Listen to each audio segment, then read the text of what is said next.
Let me introduce the author, the best-selling New York Times author, Kim Stanley Robinson. And Kim, thank you so much, or Stan, I should say, thank you so much for agreeing to do this and for facilitating us with your time. And I know this was recorded about a month before we're doing it, but it's for today's conference. We're on April the 4th in Maynooth University, and we're looking at transformative change, unlocking institutional imagination, which we're very excited about as a conference. We've worked hard to put it together, and I think it's been very well received by a lot of people who really think we're talking into something important. And I know a lot of your own work has focused on that idea of how institutions are the interlocutor between maybe technology and people, and the role that institutions play in enabling maybe some ideas and innovation to be translated into real-time action. So I suppose just to start off very, very, very generally, just how you do see the role of institutional imagination. Well, I've gotten very interested in it, Mary, and thank you for doing this with me. It's a pleasure. Since Ministry for the Future came out in the end of 2020 with its hero, Mary Murphy, I have done nothing but talk to people about it. It's been an intense educational experience. And a lot of these are talks to institutions. So I've had to think about it, and I can immediately point to a couple of problems that I see. I do think institutions are the clutch between the ideas and the actual actions in the world, because we are social creatures and because there's so many of us that we have to coordinate actions.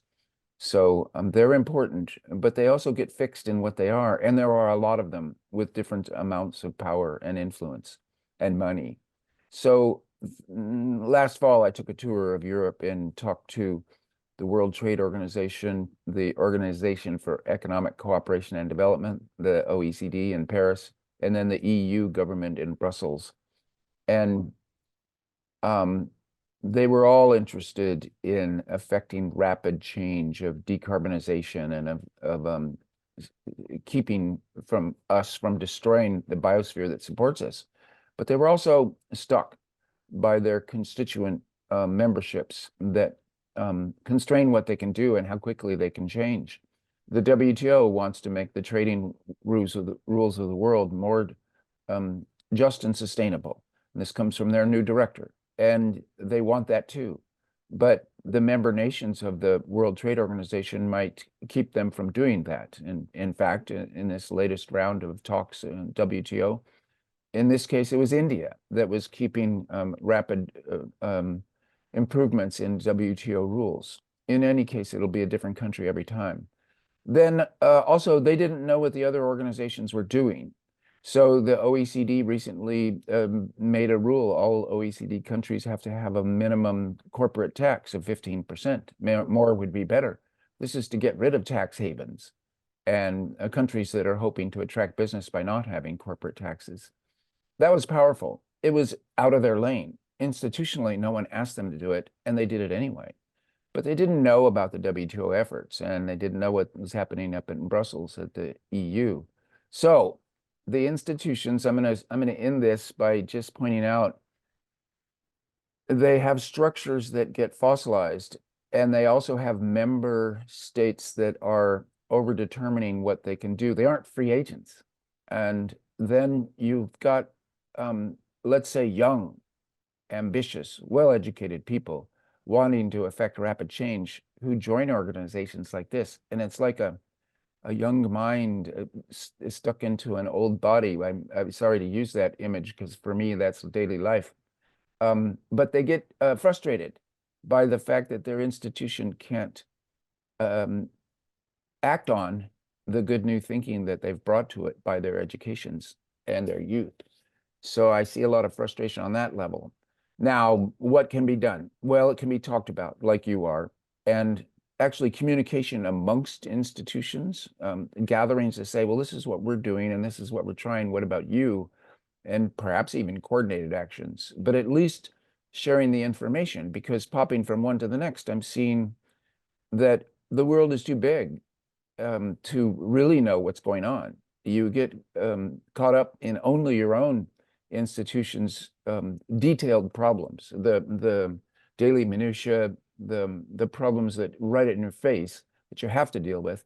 You don't know that other people are dealing with perhaps similar problems, just one country or one institution over. So I mean, a meeting like yours in April to talk about it, that's part of the creation of that new nervous system between the organizations.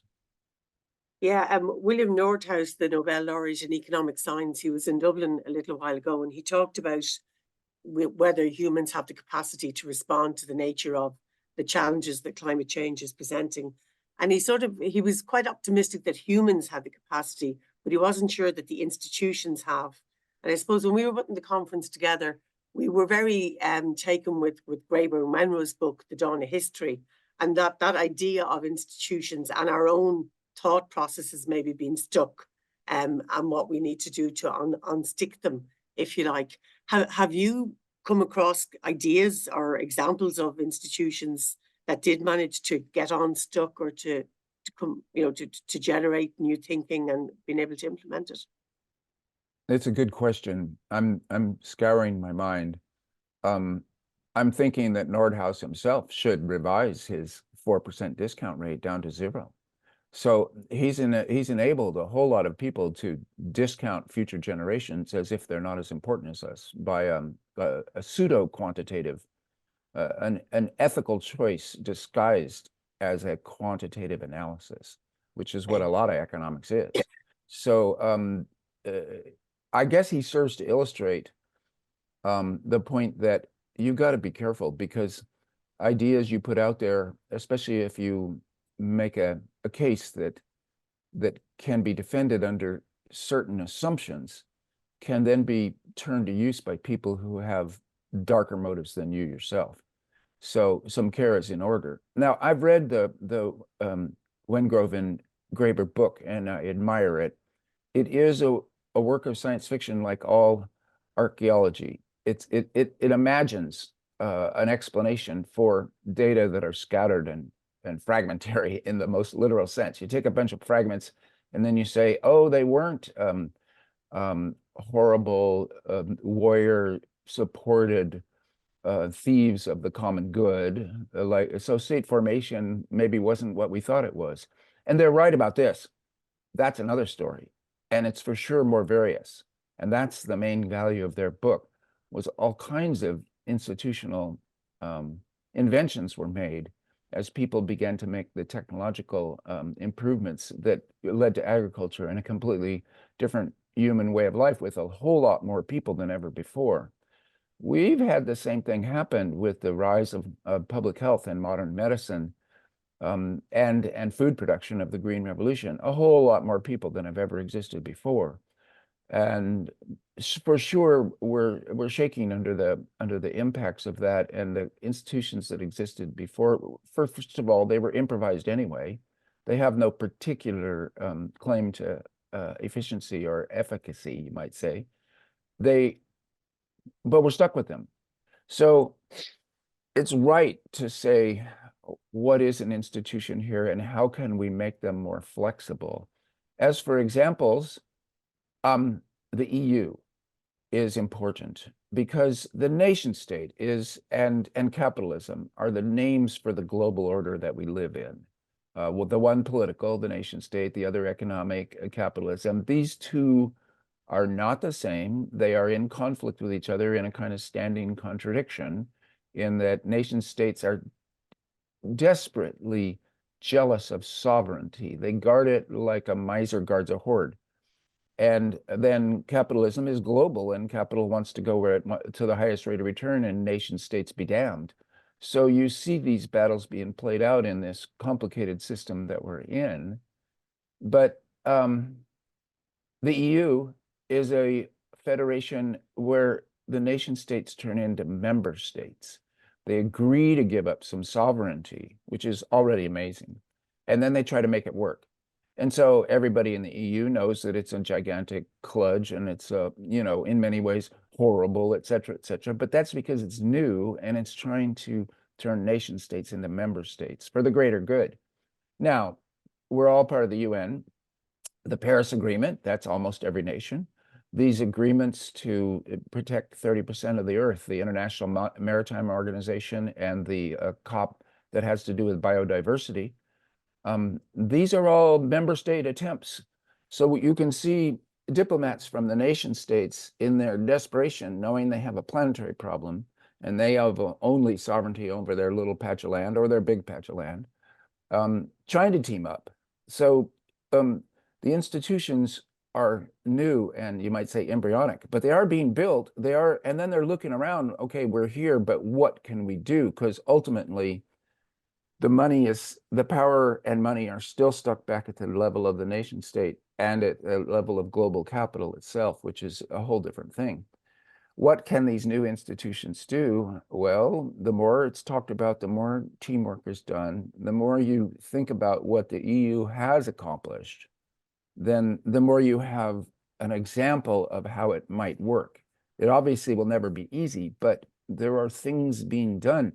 There are three big powers in this world today: United States, China, they're both huge. And then the European Union, which is 20 or so little countries. They're not that little, but the EU is the third power on earth, along with, say, India, perhaps. It's because of this association with each other for a greater good. So there are lessons to be learned from the early examples that we have right now.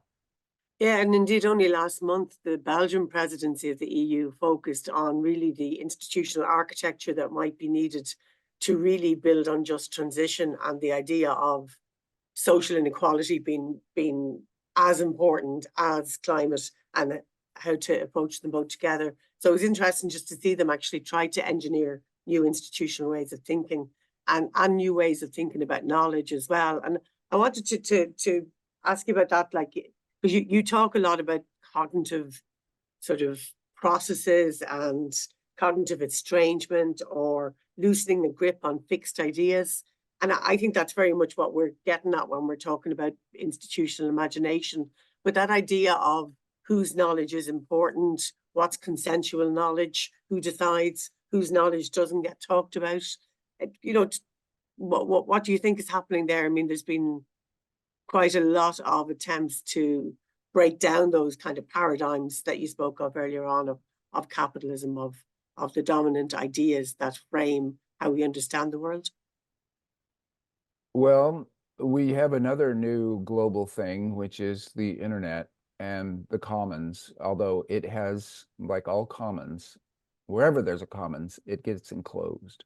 So privatization of the internet and monopoly powers running it, there's still conversations going on. There's still Wikipedia, there's still Creative Commons, there's attempts to keep a commons to this new people call it a platform because it platforms so many discussions, but it's also a realm of discourse. It's the general knowledge, the general intellect, as they used to call it, or even common sense. It's now out there for everybody to see in this too big slurry of voices.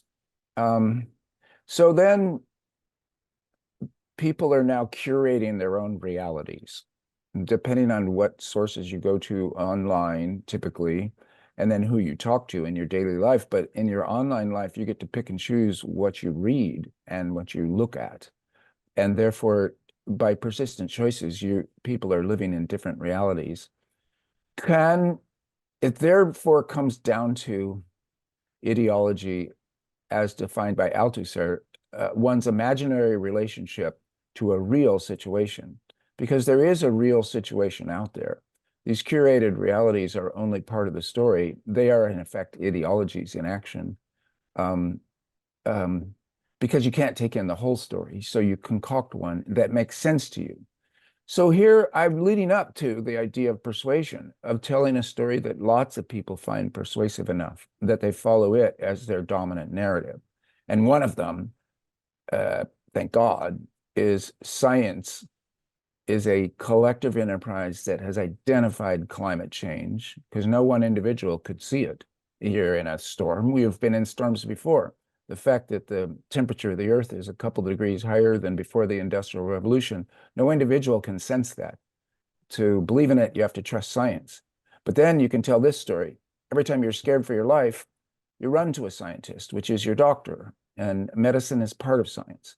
So one can tell a story that connects people back up with their basic emotions, their fears. When you're sick, when you're scared for your life, you do what the scientists tell you. Therefore, when push comes to shove, you actually do believe in science, even if you've curated a reality that tries to put it down. You'll throw that aside and run to the doctor when you're sick. That story needs to be told to connect up the rest of the stories that science is telling us. And you can tell a further story that leads to social justice. We've got a lot of work to do in the green transition, and a lot of it happens in the global south. It has to happen everywhere on Earth. It has to be paid for. So can we not arrange our incentives? Couldn't government take over the economies of the world, the governments in international agreements to pay for the green transition by putting a lot of people to work who were not at work before? So then you get social justice as well as the green transition as a kind of full employment project, which is a good in itself. You got meaningful work, you got a way to make a living and pay your bills, and you're making the green transition happen. There is, in other words, a connected story that puts together the different parts of it that adds up to a positive future vision that you can give to people. And then in the war of stories, hopefully you have the one that is most grounded in reality. Everybody's scared for their life. Everybody runs to the doctor when they're sick. Maybe everybody will believe in climate change and a green transition. So this is the kind of linkage of narratives that I'm suggesting. You've been very critical of language in the construction of those stories, and of particular language being very dominant. Like, what kind of language do you think gets in the way of constructing those kind of narratives that could cohere a direction for what needs to happen? Well, I have been very critical of mainstream economics, of capitalism, and of capitalist realism. The idea that you are your income, or that you deserve what you get by various kinds of subterfuges, that you're not owed by the rest of society a decency or a sufficiency. All of these things get pseudo-quantified. So I don't believe in efficiency. This is a word for, well, it's a word for optimizing scarce resources to get to maximum result for them. But a machine gun is efficient. So it depends what you're trying for. And so when people use efficient to mean good, this isn't right. It needs to be re-examined. I particularly am shocked by the phrases that come out of neoliberal economics, the power system that we've been in the last 40 years, where I've used this example, as you know, wage pressure. That means scaring poor people into taking shit jobs, as Graeber called them. In order to stay alive at all, you have to take what you're offered, or it's that or starvation and being thrown out on the street. And so wage pressure, which is a term that will be used in business schools and in economic textbooks, and advised to the managerial class, oh, wage pressure is a good thing, because then you maximize the return to the shareholder, which is to say that the rich get richer and the poor are scared to death. But you can disguise that with a pseudo-technological terminology that takes the human element out of it. So there should be something like Ambrose Bierce's Devil's Dictionary, where every term in the business schools is translated into its actual human impacts. It could quickly become a big, Wikipedia type project. Yeah, I've seen variations of those types of things. For example, in feminist discourses, taken on some language, for example, where they have made those very dictionaries. You're also very critical of words like degrowth, though, and even socialism. Well, I mean, I speak as a kind of eco-socialist myself, but I think now the language that you use will gather people into your storytelling, or immediately they'll sling themselves out of it by the words that you use. I don't like degrowth, even though the notion of us consuming less and of getting off of the growth of GDP model are both very important. when you say degrowth, it implies a kind of saintly suffering or renunciation that people aren't good at, but also it isn't even necessary to put it on that footing. So you could say growth of sophistication, growth of care, growth of wellness, and these would still be growth. They just wouldn't be GDP growth. So I think degrowth immediately throws people off who are thinking, oh God, I don't want to give up my car, my fur coat, whatever. And so it's not a good word for attracting people. And here I'm thinking just of public relations and in persuasion. The rhetoric of persuasion is understudied. Now, socialism, I think that the people, that all of the necessities of life should be run by, owned by the people and run by the government. So by the people, of the people, and for the people. This is my notion of government, and it should include food, water, shelter, clothing, healthcare, education, electricity.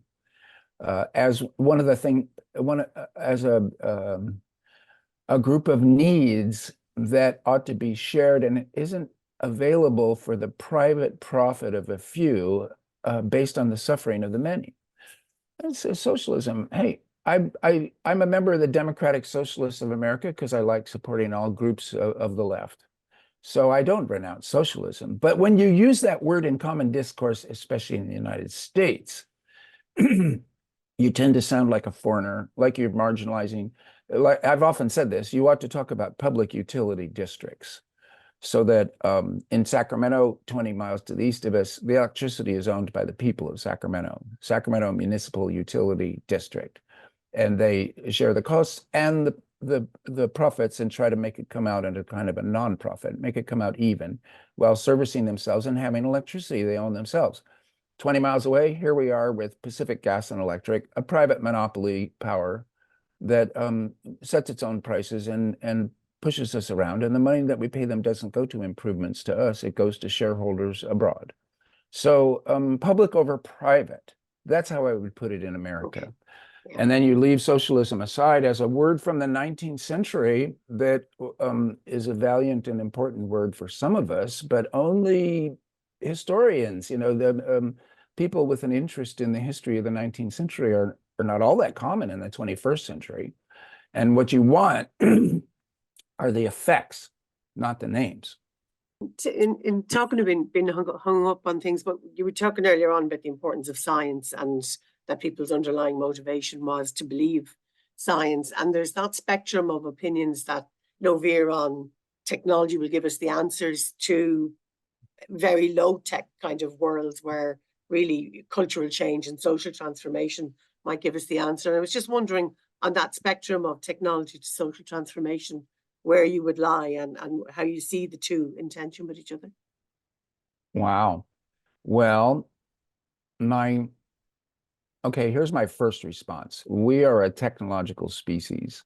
We evolved by way of inventing and using tools. It was before humans that we started using fire and stone and language, and that turned us into humans. So you can never you can never say, no to technology.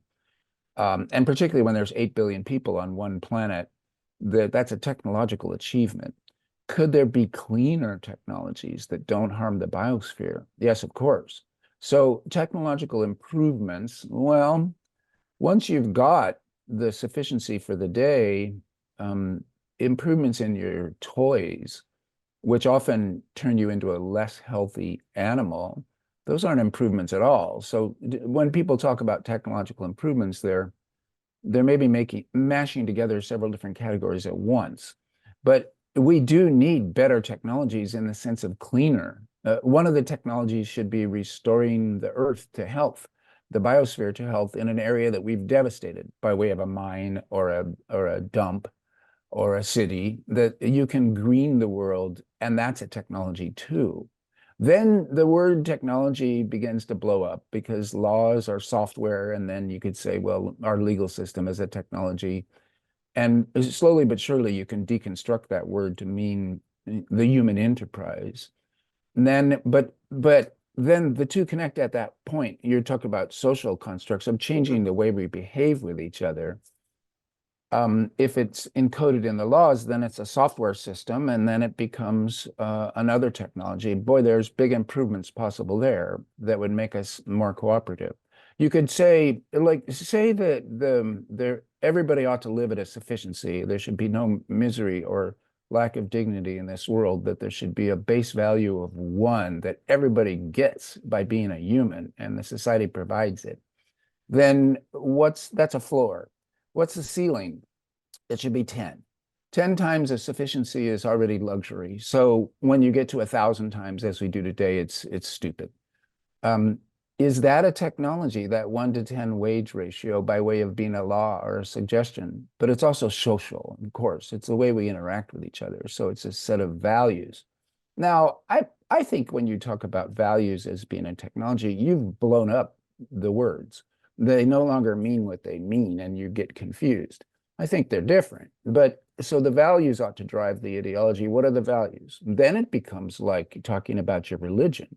This is how I mean to treat other people. This is how I mean to treat what I think the world is.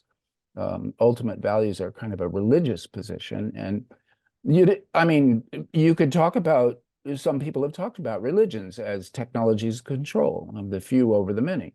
So the words at their largest and most abstract levels begin to mush together in ways that just make the whole conversation fall apart, like something in a college dormitory at 2 a.m.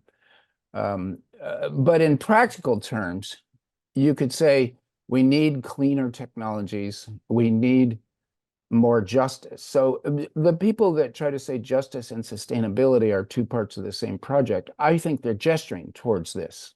This connection of things. And trying to, I mean, maybe going back to something, I don't know how concrete it is, but Ministry of the Future, you wrote it before the pandemic, but obviously the pandemic was a significant opportunity to see large scale adaptation and new technologies and new knowledges coming in. And I just wondered, like, did you observe any great learning over the pandemic that struck you as something that you had speculated in your novels, but then... Well, it certainly boggled my mind, like everybody else. It took me by surprise. And I will say I wrote my book, Ministry for the Future, before the pandemic, and it shows now, because everything's speeded up by the pandemic. And so in a small way, all the dates in my novel are wrong. Everything's happening faster. So say the pandemic was an acceleration in history and in planetary consciousness. It was a huge success scientifically to invent those vaccines and get them distributed. Well, that's technology and government, but the invention, the cooperation across borders between scientists to quickly do that was a gigantic success and needs to be celebrated. Post the event, people began to complain. And indeed, each nation state was like a laboratory experiment. Let's do it this way. Let's do it another way. You can actually look at results and see which ways worked better than others, although it gets very confusing because there's an international level. But now there's complaints. Oh, only half the people on Earth ever got a jab of the vaccine. But I'm thinking only, half of people don't even have clean water and toilets. Let's not worry about the vaccine. That saying the vaccine didn't get to certain people is to just point to the massive injustice in the world that already existed. Those people are outside the system in much more fundamental ways than a newly invented vaccine.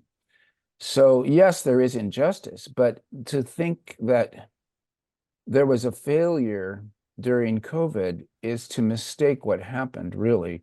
1 out of every 1,000 humans died in that COVID pandemic. That's a bigger number than I was aware of, but it turns out to be true, 8 million out of 8 billion. It could have been so much worse. It could have been 1 out of every 100, and that could have crashed all kinds of systems. And it wasn't because of science and because of law and international cooperation and manufacturing abilities to manufacture this vaccine in that huge quantities and get it disseminated. Okay, so it didn't work for everybody because the world system doesn't work for everybody, but it worked damn fast, and it kept a pandemic down to a level that was shocking but wasn't civilization wrecking. So I call it a success and revealing of how quick science can be. And here's for your institution thing.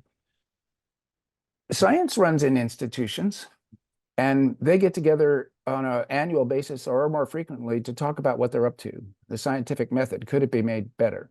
A lot of this is the gift economy.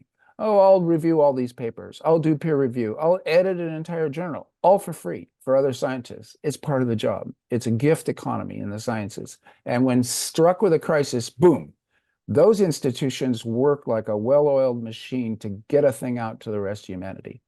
The other institutions, national governments, international aid organizations, some of them worked pretty well, and some national governments worked pretty well. Others did not, but they were slower.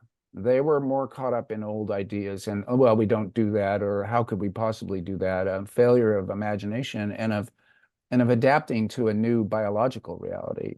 Yeah. So it's a mixed picture, but also it was like being put into an acid bath. The stuff that was robust and tough responded well. The stuff that was fossilized or weak, it folded under those pressures. I might give us some insights into what we might expect in the future. I think just going back to that idea of time, and you mentioned the pandemic accelerating processes and outcomes, and just that time being such a central political challenge in terms of determining the pace of things and the scale of change.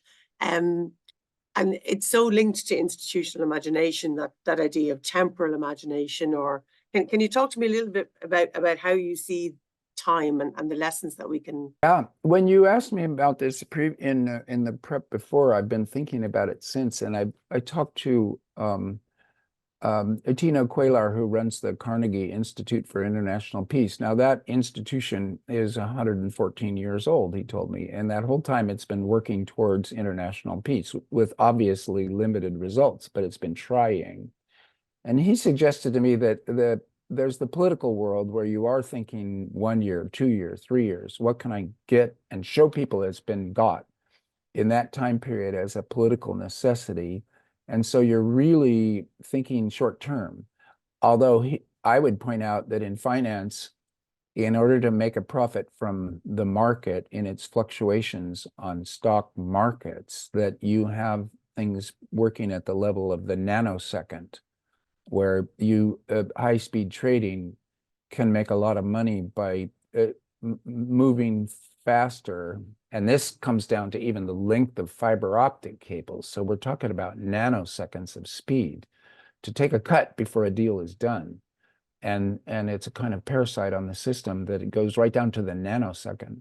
But what we need, as Tina pointed out to me, is an institution, or in all institutions, should also be thinking, what about 10 years, 20 years, 50 years out? And there's something I want to suggest, that if you have an image of what you want the world to be like 50 years out, you can better judge what you're going to be doing, what you ought to do in the next year or two. So extending the forecast and then thinking also about what people call backcasting. You postulate a desired state 50 years out, and then you backcast, you run backwards to the present. What would have to have happened to get to that desired state 50 years out? Well, this is very much a science fiction exercise, and indeed it's a utopian science fiction exercise. That's what utopian science fiction writers do, and I've been doing it my whole career. But I want to point out, everybody does this. This is not a specialized skill. Everybody conceptualizes, especially young people, well, as an adult, a good thing would be to be X. And then what will get me towards X? And that decides your daily activities in the present. So utopian science fiction writing is an ordinary human thought process, considering a best case scenario and how to get it is not specialized or alien thinking. So in terms of institutions, since that's what you're focusing on here, I'm wondering if the way there's general plans for towns. A town will set up a general plan. This is how we're fitting in our daily legislation to get to a desired goal, and that is a bit of long-term thinking. And indeed, long-term research plans are there all the time. So adding that more and I guess institutionalizing it. But I don't mean making up a new institution. In fact, people talking now about making up a ministry for the future, I'm not positive it's a good idea, except as a function of every institution. So I've had to think about that a lot as people discuss with me the possibility that there ought to be a real ministry for the future. I'm thinking, well, now literary metaphors are not the same as actual political institutions. You've got to understand that a literary metaphor means to suggest something in symbolic terms. On the other hand, if there was a division that was a minute for the future in all institutions, or if all institutions had to think about that, that being an institution makes you a ministry for the future automatically, then you might take the long range view into account more often.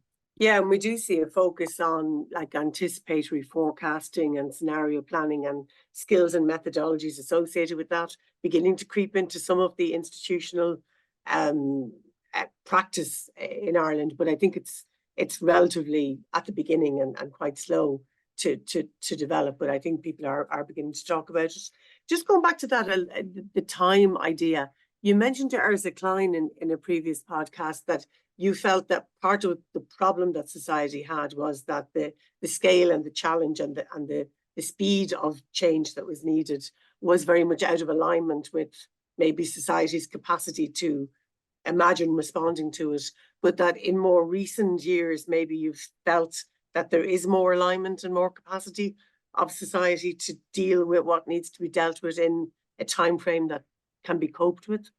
Yeah. Well, I'm more scared than I have been when I said those things. It's a year of big elections. A third of the people on earth are choosing their leaderships. You can choose either way at this point. You're being offered a choice to actually grapple with the future and the sense of permanent crisis, that things are moving really fast compared to our ability to change, and that therefore we have to learn to change faster because the crisis isn't going away. If we don't learn it, we just exacerbate the problems. So we have to learn to move faster, and it's scary. There are people offering us another choice. Pretend it's not real. Stick your head in the sand, put a wall up around the borders of your little country or your big country and say, we don't care about the rest of the world, we'll solve our problems ourselves. In a global planetary biospheric crisis that has to do with the atmosphere, this is an obviously escapist and non-functional response, and yet that might win elections because it's a matter of fear versus hope, or a matter of looking the other way rather than coming to terms with a problem. A lot of people are all of us are susceptible to fear. It's a scary situation right now. So in a world where everybody's afraid, the party of fear might win an election and then stick his head in the sand and make the problem worse. So you have to rally fearful people to act hopefully anyway. And that's a tougher assignment. It can be done because people see that sticking your head in the sand is a kind of a chicken thing to do at this point. And people do want to face up to the problems and cope with them in ways that give our children a better life. But that is a narrative battle that is super intense. And I don't know what to say. One of the things I can say as a science fiction writer is nobody can predict the future. Nobody can even predict what it's going to be like at the start of a year from now. What kind of world are we going to be in a year from now? No way to know, because we're going to decide this fall in some ways. There are, of course, some trajectories and some momentums that are going to continue no matter which political party we choose. But on the other hand, those choices are important in terms of allocating effort and money and time and stories. So I'm as worried as anyone.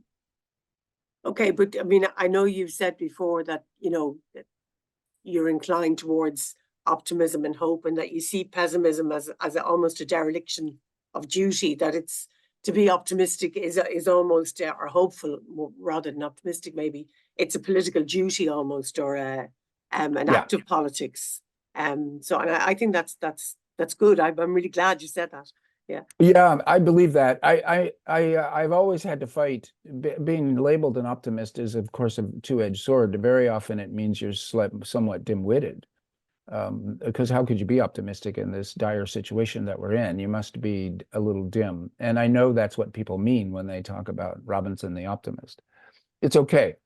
It's a political weapon to say the world could be better, therefore it should be better, and I'm going to beat you with that truth, which is self-evident. The world could be run better, and therefore we ought to do it, and not to is a dereliction.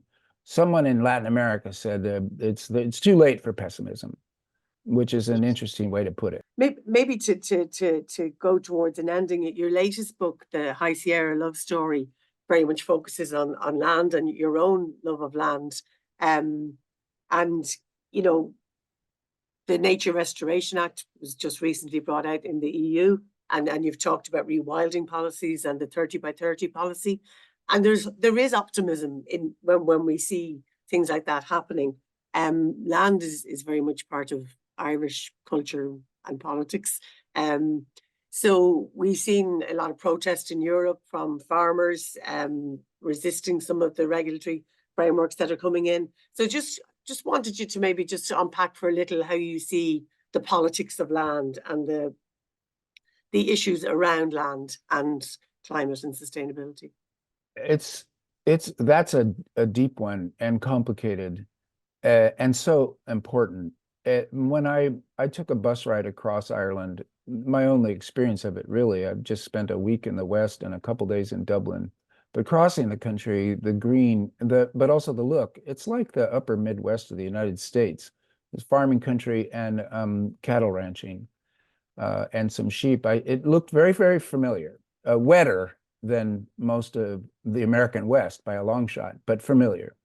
So, okay, say that's your land and that's your people's land and has been for as long as it's been occupied. Taking care of it. Could you do that without fossil fuels? Could you do that without pesticides?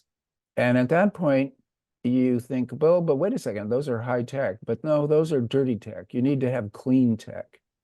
And could you do it in a carbon negative way? And if you did that, because of course peat beds are a great carbon sink, and you can encourage them to happen. If you did that and made your living at it, in other words, you didn't have to pay to do it, but you got paid to do it. That's the arrangement that you need. You shouldn't be told you have to go broke, you have to suffer. Actually, the bank, international corporation, is going to take over your land. You're already in debt to them, but at least you have your property. But if you could free yourself from that debt, if you could make your living decarbonizing or creating food for people in a way that sucks carbon down rather than burns carbon, this is a new technology that is quite beautiful for long-term health of everything. And you still have your land and you're still making a living from it. This is the the circle that needs to be squared. But that comes down to a question that really is sort of government driven. We will make sure that the economic system rewards you for doing good work. In my novel, I called it the carbon coin, but again, that's just a symbol. We need to pay ourselves for doing the green work. And then land questions, you really are caretaking because the future generations are going to have a land as healthy as you, and you're helping the earth by sucking down carbon. It'd be interesting, you know, if the Gulf Stream were to stall because of human activities, Ireland would turn into something like the Yukon Territories. It's so far north, but the Gulf Stream is what gives it the illusion of its mild climate. If the Gulf Stream were to stall, you'd have some kind of strangely Siberian place. And now that is destruction of land, and the Ireland that you know would be sure gone. And so it's peculiar to be a small island with just several million, 10 million, however many million people there are on Ireland, and a relatively small patch of land that is utterly dependent on and has to do its part to leverage the entire human world to do the right things to keep Ireland healthy. Well, every other country is like that too. Yeah, there's a sense that, you know, it's one area where institutional imagination and people talk of a just transition for agriculture in Ireland being the really serious challenge that we have. while other countries might be looking at fossil fuels, that the real debate is in that in Ireland. I'm going to let you go now because we've totally taken advantage of your generosity in time. And I just really want to thank you for your time, for your insights, for your wisdoms. Well, thank you, Mary. And I wish I could be there in person, and someday I'll get there.